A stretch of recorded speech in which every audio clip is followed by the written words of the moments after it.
Kita saat siang hari ini kami ambil dari Matius pasal 27 ayatnya yang ke-25 45 sampai dengan 50. Mari kita sama-sama membaca firman Tuhan ini setelah hitungan yang ketiga. Matius pasal 27 ayat 45 sampai dengan 50. Mari kita sama-sama membaca. 1, 2, 3. Mulai dari jam 12 akan meliputi seluruh daerah itu sampai jam 3. Kira-kira jam 3 berserulah Yesus dengan suara nyaring, Eli, Eli, lama sabachthani, artinya Allahku, Allahku, mengapa engkau meninggalkan aku? Mendengar itu, beberapa orang yang berdiri di situ berkata, ia memanggil Elia. dan segera datang seorang dari mereka, ia mengambil bunga karang, mencelupkannya ke dalam handuk asap, lalu menunjukkannya pada sebatang burung dan memberi Yesus minum. Tetapi orang-orang lain berkata, jangan, Baiklah kita lihat apakah Elia datang untuk menyelamatkan dia. Yesus berseru pula dengan suara nyaring, lalu menyerahkan nyawanya. puji Tuhan. Haleluya. Bapak Ibu Saudara yang dikasihi oleh Tuhan, adapun Yesus mati adalah karena menyerahkan nyawanya. Ada pertanyaan dan banyak pertanyaan di kalangan masyarakat banyak, kenapa Tuhan bisa mati? Karena dia menyerahkan nyawanya. Tuhan tidak dapat mati. Tuhan adalah segalanya. Dia bisa jadi apa? Dia bisa jadi api. Dia bisa jadi tiang awan. Dan dia bisa menjadi terang dan lain sebagainya. Dia bisa menjadi awan yang menggumpal. Terserah dia, karena dia punya kuasa. Tapi manusia tidak dapat menjadi Tuhan atau diangkat menjadi Tuhan. Dalam konsensus apapun, Tuhan tidak dapat diangkat. Ada yang mengatakan siapa yang mengangkat dia menjadi Tuhan? Dia adalah Tuhan yang tidak ada duanya. Dia adalah Tuhan yang bisa menciptakan segalanya. Nah, Bapak Ibu Saudara yang dikasihi oleh Tuhan, Nabi boleh banyak, Rasul boleh banyak, tetapi hanya Kristus Yesus yang menjadi penyelamat, yang dia adalah anak Allah yang turun ke bumi untuk menyelamatkan setiap orang yang percaya kepadanya. Peringatan hari kematian ini adalah peringatan yang besar. Karena apa? Kematian inilah membuktikan berita penyelamatan itu sampai kepada orang percaya. Karena itu Bapak Ibu Saudara yang dikasihi oleh Tuhan, dalam perjalanan kehidupan kita sesungguhnya kematian ini adalah lebih besar nilainya daripada kelahiran. Karena apa? Lewat kematian inilah akan bisa bersama-sama dengan yang maha mulia itu. Dan tugas penyelamatan yang dikerjakan oleh Tuhan kepada orang-orang percaya itu adalah sungguh besar, yang boleh kita rasakan di dalam kehidupan kita. Karena itu Bapak Ibu Saudara yang dikasihi oleh Tuhan, oleh firman Tuhan yang kita dengarkan pada hari ini, maka kematian Yesus Kristus itu beserta maknanya harus kita pahami di dalam kehidupan kita. Yang pertama, bahwasanya dalam perjanjian lama istilah penebusan itu disebut dengan goel, artinya mempertahankan haknya. Yesus mati itu adalah untuk mempertahankan haknya di dalam diri manusia itu, karena manusia itu telah dipakai oleh pihak ketiga.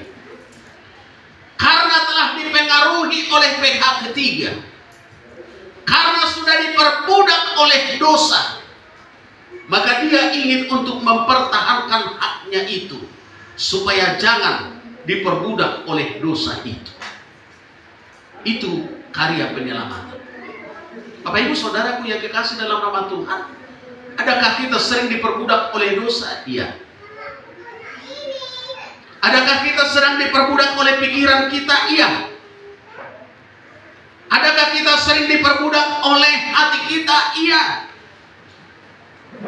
Dan Yesus untuk mempertahankan haknya di dalam diri kita yang berharga itu, maka dia harus rela untuk mati. Maka kematiannya itu adalah kebahagiaan bagi kita. Maka pada hari ini kami katakan kepada kita, selamat berbahagia kita dalam memperingati hari kematian Tuhan Yesus. Tidak mungkin Bapak Ibu Saudara, betapapun saur batuannya orang yang meninggal, selamat berbahagia saudara-saudaraku yang ditinggalkan oleh Bapak Ibu. Tidak ada.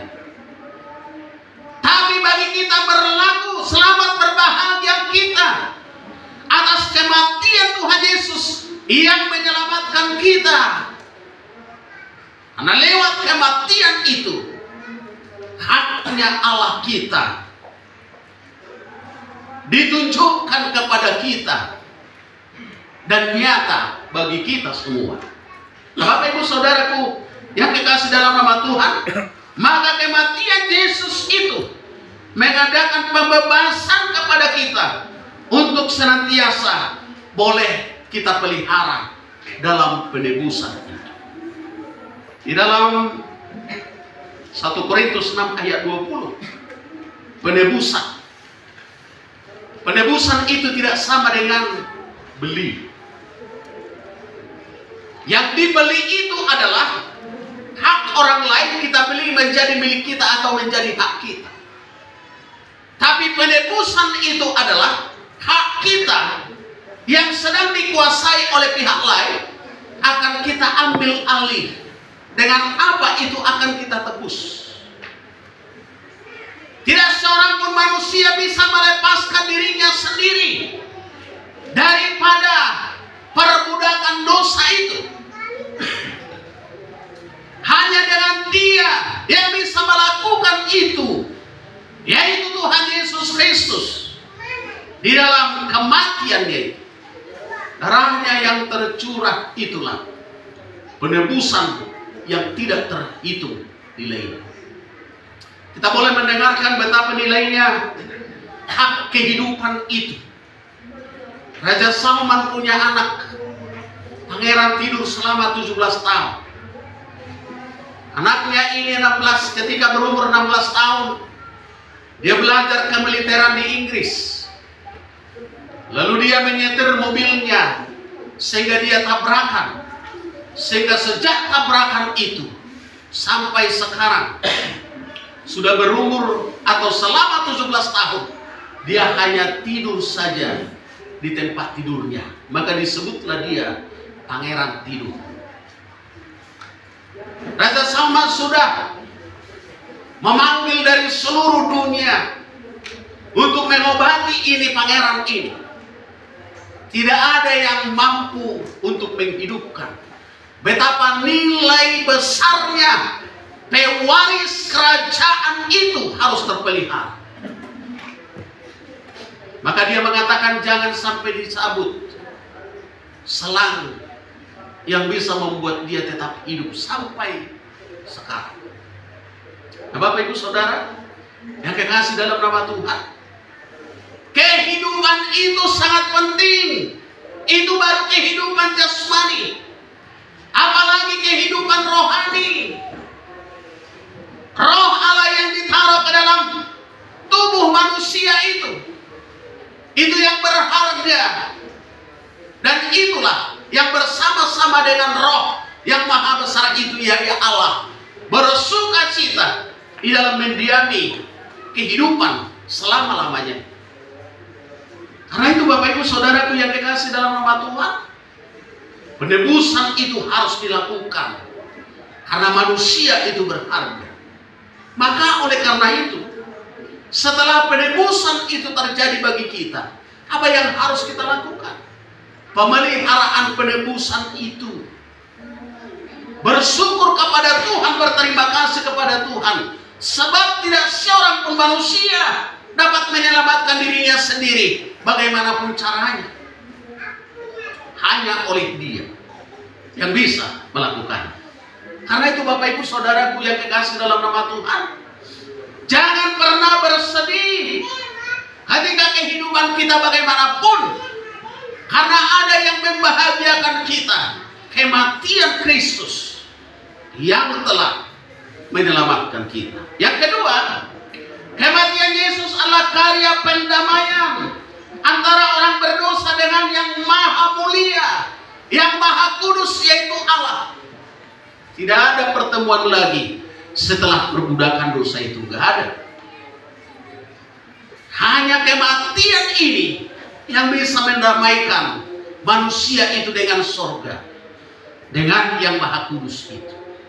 Maka oleh karena itu, sungguh sangat kita sayangkan kalau dalam kematian atau peringatan kematian seperti ini tidak datang untuk bersyukur kepada Tuhan.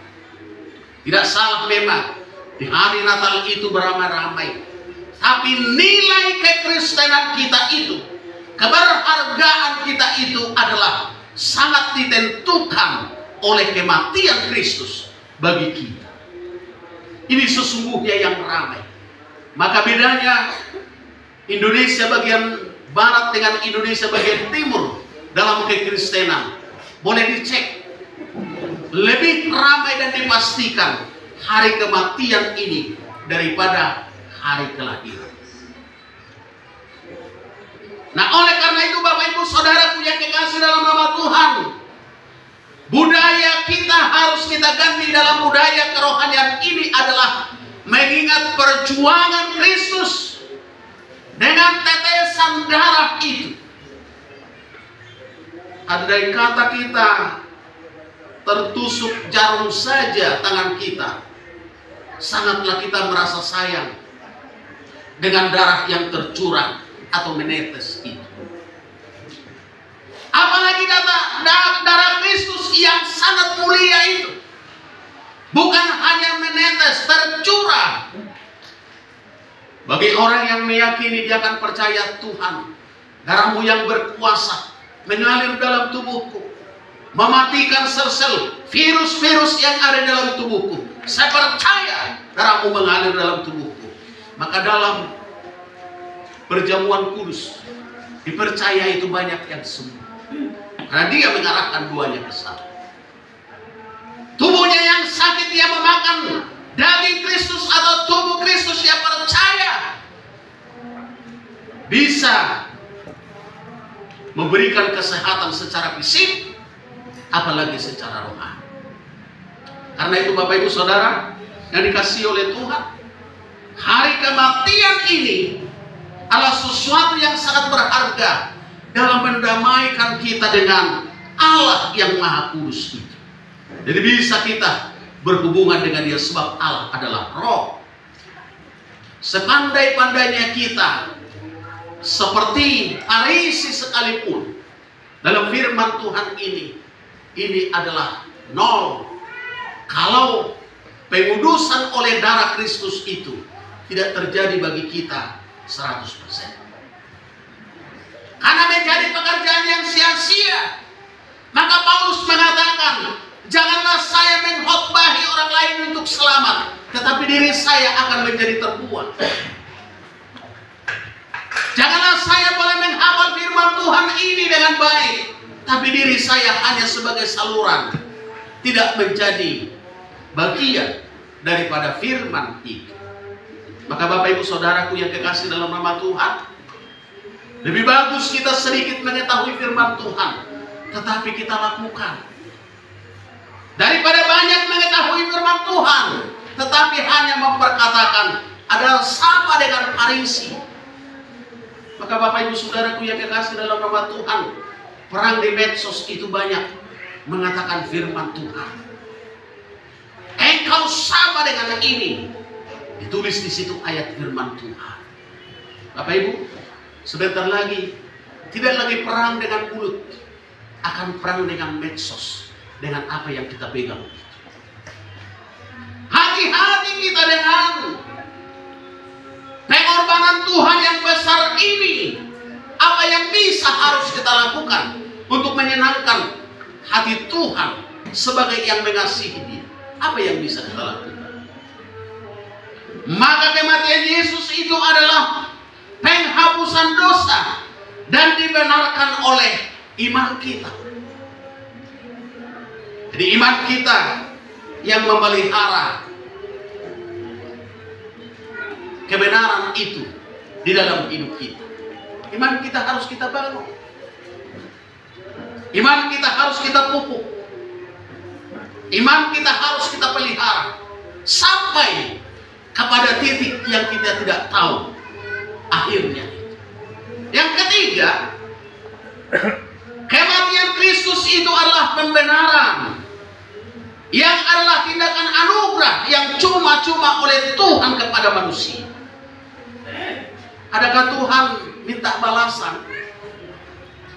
Dan tidak banyak orang yang tidak minta balasan. Hanya seorang Ibu Ida Dayak yang melakukan penyembuhan tanpa imbalan. Hanya minyak urutnya saja yang diurutkan, yang bengkok tangannya bisa diluruskan, yang bagaimana situasi tangannya bisa dinormalkan hanya dengan urutan, dengan kuasa Tuhan. Setiap orang pasti menerima balasan, imbalan, dan tidak banyak yang bisa melakukan hal ini. Hanya Tuhan sajalah yang bisa melakukan ini dalam hal untuk membenarkan kita yang sudah bengkok-bengkok, yang sudah tidak lurus, yang sudah berbau busuk, yang tidak berarti lagi menjadi berarti. Ini kebanggaan kita. Saya berarti karena Tuhan, saya berharga karena Tuhan, saya dibenarkan oleh Tuhan bukan karena pekerjaan saya, tetapi pekerjaan itu akan menyertai saya dalam perjalanan hidup.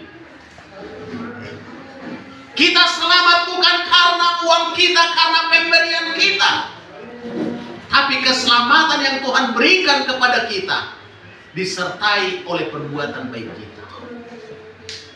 Itulah yang mengikuti kita, dan itulah yang membenarkan kita sampai di akhir perjalanan kita.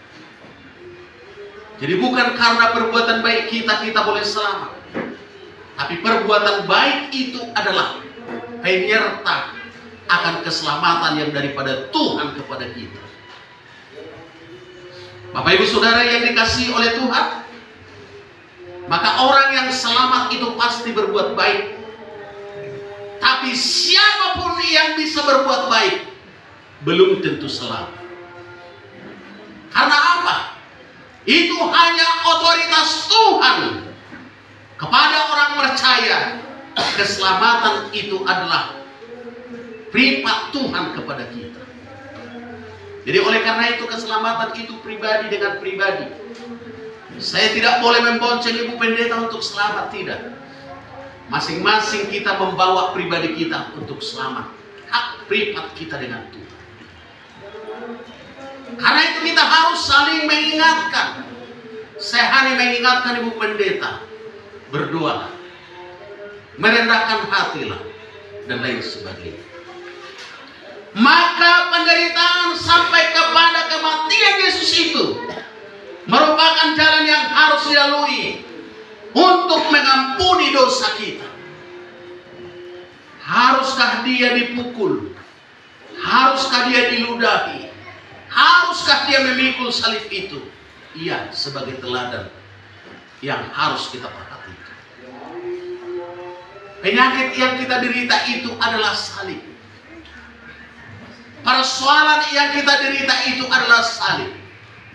Sanggupkah kita memikul salib itu dan tetap memuji Tuhan? Itu pertanyaan.